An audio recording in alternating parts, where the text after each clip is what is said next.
Devinette! Connaissez-vous un roman haïtien qui raconte toute l'histoire de la vie du personnage principal tout en mettant l'accent sur ses rapports avec les personnages masculins, particulièrement le personnage qui représente son père? Attendez, la devinette n'est pas encore terminée.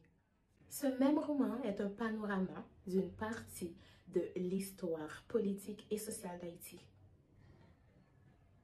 Dans la maison du père de Yannick Laes. Bienvenue dans Carnet, la rubrique de littérature sur Chenika BBF. Alice revient d'Haïti dans la maison où elle a grandi. Et c'est dans ce retour chargé de mémoire que le récit prend forme. Chaque objet, chaque silence, chaque coin de la maison rappelle un souvenir, réveille un fragment de vie. Alice parle, mais on ne sait pas à qui elle s'adresse.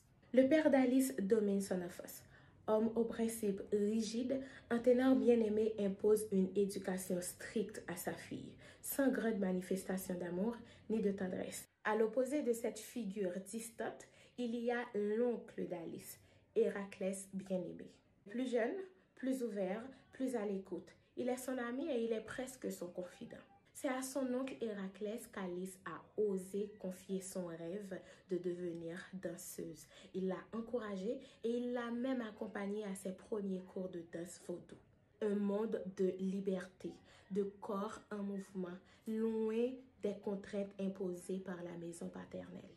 Loin de ces personnages masculins au rôle très différent, ce sont surtout les femmes qui accompagnent la construction du personnage d'Alice. Sa mère, discrète et silencieuse, semble s'être résignée à vivre une vie dictée par la société et elle est soumise à son mari. Aussi, elle souhaite voir Alice réaliser tout ce qu'elle n'a pas pu accomplir dans sa vie en tant que femme.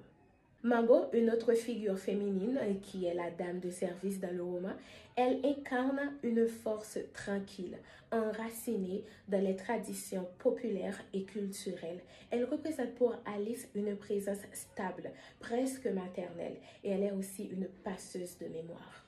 La dame à l'ombrelle, elle représente une autre catégorie de femmes. Elle est une autre manière d'être femme. D'ailleurs, dans le roman, la construction de ce personnage n'est pas présentée, n'est pas faite autour de la famille, autour des responsabilités familiales. Elle est la femme qui éblouit, elle est la femme qui envahit l'espace. Elle est hors norme, à la fois fascinante et mélancolique. D'ailleurs, Alice est jalouse d'elle. Et puis, il y a Thérèse Bréville, la meilleure amie d'Alice. Avec elle, Alice vit une amitié profonde et joyeuse, surtout à l'adolescence. Mais elles ont eu des destins différents. C'est de ces échanges, ces ruptures, ces liens tissés avec les autres qu'Alice parvient à se découvrir. Elle forge peu à peu une conscience de soi, en observant, en lisant, en dansant, en se questionnant. Alice apprend à se penser en dehors des cadres et des normes qu'on lui impose, mais sans orage, sans grand bousculade extérieure.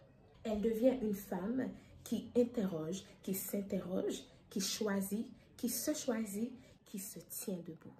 Dans la maison du père, premier roman de Yannick Laes publié chez les éditions Mémoire en mai 2000, est donc un roman de retour, de mémoire et d'affirmation.